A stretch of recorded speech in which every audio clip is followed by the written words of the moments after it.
Welcome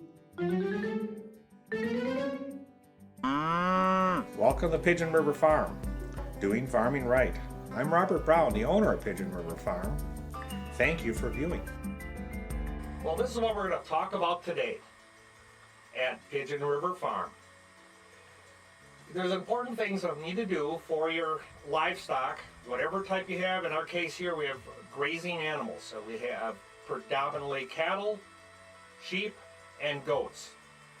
They need to have this balanced nutrition just like you and I do. And how do you and I get our balanced nutrition? By the food we eat. So in this particular case, we'll talk about this cycle that I've worked on for decades now. So what we have here is I got a soil sample. I have a laboratory do a soil sample every year, and off that soil sample, I'll make a determination. And I use a agronomist that specializes in organic type farming, and I do an analysis. Plus, I know what grows. I have a lot of video evidence. I fly the drone every day, so I have a good idea of exactly what my needs are. So in a particular case here today, what we're doing to get this nutritious food is I'm actually on kind of the other end of the spectrum. Normally I'm using biologicals and micronutrients. That's kind of my claim to fame. But at certain points in the farming process, you got to think long, think years here. You run into a situation where you can start depleting some of the key minerals. And in this case, and I'll talk from a layman's term, we are low on potassium. I've been mining the potassium. I mean, we all know how good potassium is for us. If we don't have it, we're in trouble. If you've had any heart issues or anything else, you know that potassium is number one. Well, in this particular case here, I've been slowly mining the potassium off the field simply because of the way the farm's laid out.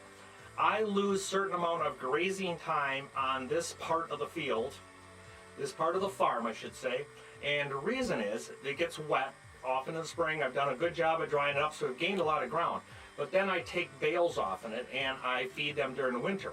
Well, my method for feeding during the winter all ends up being on east versus west.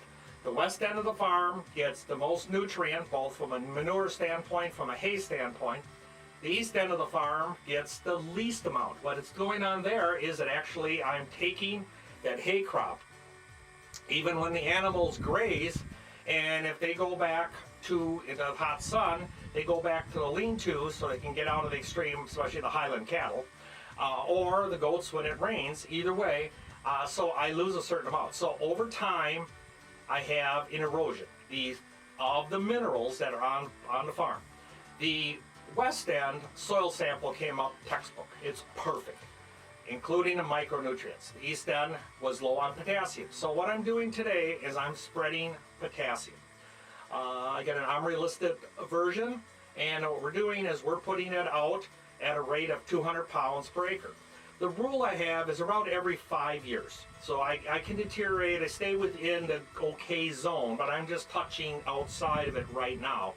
So this would bring me up to the optimum point, and then I will slowly erode. Now as my management improves every time, I'm planning on doing better and better. So this 5-year cycle I'm currently on might be extended out next time to a 7.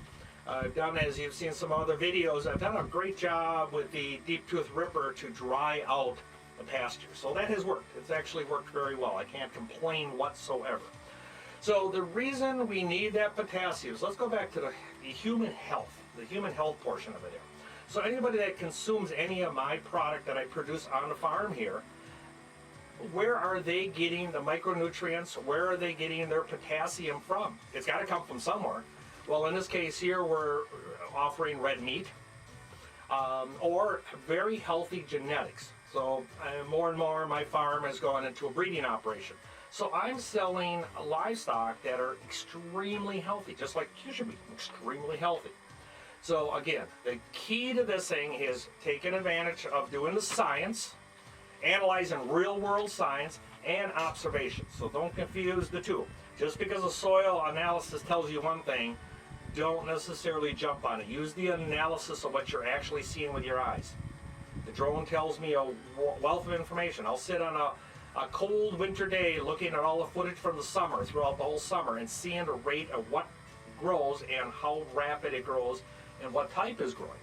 So things that are keys to successful agriculture. Well, again, I want to thank you for watching. Make sure you subscribe and comment, and have the most wonderful day.